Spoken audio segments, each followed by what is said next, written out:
अगली खबर की तरफ बढ़ते हैं और अब बात करेंगे डोनाल्ड ट्रंप के उस माइंडसेट की जहां पर वो सब कुछ कब्जा लेना चाहते हैं। डोनाल्ड ट्रंप को अमेरिका का राष्ट्रपति बने अभी महज 22 दिन, लेकिन इन 22 दिन में उन्होंने खटाखट जितने फैसले लिए, फटाफट उतने ही फैसले वापस भी ले लिए। लेकिन उनका एक इरादा दुनिया के कई देशों को परेशान कर रहा है और उस इरादे का एक टीजर हमने तब देखा जब उन्होंने कनाडा को अपना अलग राज्य बनाने की बात कही। तो एक वक्त ग्रीनलैंड को भी ऐसा ही प्रस्ताव दिया था। लेकिन इन सब के बीच दुनिया जहां पर गाजा को एक युद्ध प्रभावित इलाका मान रही है, तो डोनाल्ड ट्रंप को इसमें भी एक रियल एस्टेट प्रोजेक्ट नजर आता है। और डोनाल्ड ट्रंप अब ये कह रहे हैं कि वो गाजा को रीसेटल करेंगे। इजरायल और हमास के बीच फिलहाल सीज फायर है। ये सीज फायर भी समझौते वाला सीज फायर है, जहां पर 46,788 फिलिस्तीनियों की मौत हो चुकी है, जिसमें 18,000 छोटे बच्चे शामिल थे। गाजा के 18 लाख लोगों का पलायन हो चुका है और 70% इमारतें तबाह हो चुकी हैं। 1,60,000 करोड़ रुपए का नुकसान हुआ है। हालात यह है कि फिलिस्तीन की करीब पूरी आबादी आज बिना छत के है, बिना घर के है। लेकिन आज जब गाजा का यह हाल है, तब दुनिया की एक बड़ी महाशक्ति वाला देश यह कह रहा है कि वो इस पर अपना कब्जा कर लेगा। इजरायल और हमास के बीच सीजफायर का क्रेडिट डोनाल्ड ट्रंप को दिया जा रहा है। कहा यह जा रहा है कि वो डोनाल्ड ट्रंप का ही अल्टीमेटम था, जिसकी वजह से हमास ने अपने कदम पीछे ले लिए।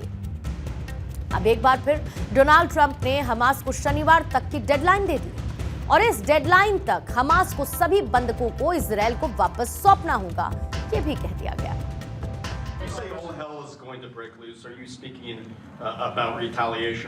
You'll find out, and they'll find out too. Hamas will find out what I mean. Mr. President, they're going to find out what I mean. These are sick people, and they'll find out what I mean Saturday at 12. कुछ दिन पहले Donald Trump ने Gaza पट्टी की तुलना real estate से करते हुए कहा था कि वो इस पर कब्जा करके एक बढ़िया प्रॉपर्टी बनाना चाहते हैं। इसके लिए गाजावासियों को ये इलाका छोड़ना पड़ सकता है और उनके इस बयान के बाद से न केवल फिलिस्तीनियों बल्कि पास पड़ोस के देशों में भी अफरा तफरी मची।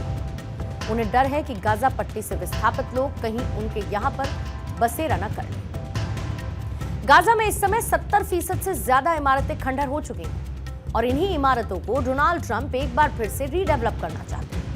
लेकिन वो इन इमारतों को दोबारा इसलिए नहीं बनाना चाहते कि इसमें घर छोड़ चुके गाजा के लोग दोबारा से रीसेटल किए जा सके, बल्कि वो इसे दोबारा अपने फायदे के लिए बसाना चाहते हैं। वो इसे एक रियल एस्टेट प्रोजेक्ट की तरह मानते हैं और इसके लिए उन्होंने गाजा पट्टी को खरीदने तक की बात करी। लेकिन फिलहाल ये इलाका इंटरनेशनल स्तर पर विवादित है, जिसको खरीद पाना मुमकिन नहीं है। लेकिन ट्रंप ने इसके लिए भी एक प्लान तैयार कर रखा है। उन्होंने जॉर्डन और इजिप्ट को यह प्रस्ताव दिया कि वो गाजा के रहने वालों को अपने यहां पर रख लें और बदले में उन्हें सालाना कई बिलियन डॉलर दिए जाएंगे। हालांकि इन दोनों ही देशों ने डोनाल्ड ट्रंप के इस प्रस्ताव को ठुकरा दिया है। अब सवाल यह है कि गाजा के आसपास बसे हुए सारे देश फिलिस्तीन को अलग देश की मान्यता मिले। इसके अलावा लड़ाई तो करते हैं, लेकिन ये देश फिलिस्तीनियों को अपनाने के लिए तैयार क्यों नहीं? कई बार जंग के दौरान गाजा और वेस्ट बैंक के लोगों ने अरब देशों से असाइलम मांगा, लेकिन हर बार उन्हें रिजेक्शन मिला। इसकी वजह क्या है? मदद का दावा करने वाले अरब देशों की अक्सर यही दलील रहती है कि गाजा पट्टी, वेस्ट बैंक और यरूशलेम में रह रहे फिलिस्तीनी इजरायल के स्थायी नागरिक माने जाते हैं। ऐसे में उनके लिए उन्हें नागरिकता दे पाना मुश्किल है। इसके साथ ही फिलिस्तीनियों को नागरिकता न देने के पीछे ग्लोबल पॉलिटिक्स भी काम करती है। इजरायल भले ही छोटा लेकिन ताकतवर देश है, उसके पास मॉडर्न हथियार है, साथ ही वो अमेरिका, यूरोप और भारत जैसी ताकतों का अच्छा दोस्त भी है। अब वापस गाजा की बात करते हैं, चाहे यूएन हो या फिर आईसीसी। ट्रंप के आगे ये उतने जोर शोर से अपने मुद्दे नहीं उठा पाते। इसका एग्जाम्पल आप इस तरीके से समझिए कि डोनाल्ड ट्रंप ने बीते दिनों कई बड़े फैसले लिए जो कि बाकी किसी देश पर भारी पड़ सकते थे, लेकिन अमेरिका पर कोई पाबंदी नहीं लगाई गई। इसकी वजह यह है कि अमेरिका यूएन का सबसे बड़ा फंडर है, साथ ही वो यूएनएससी का स्थायी मेंबर भी है, परमानेंट मेंबर है। ऐसे में यूएन कोई सख्त प्रस्ताव लाना भी चाहे तो ट्रंप उस पर वीटो लगा सकते हैं और यही वो एकमात्र वजह है जिसकी वजह से ट्रंप वो बातें करते हैं जो शायद दुनिया का कोई दूसरा देश न कर सके और न करने की सोच सके।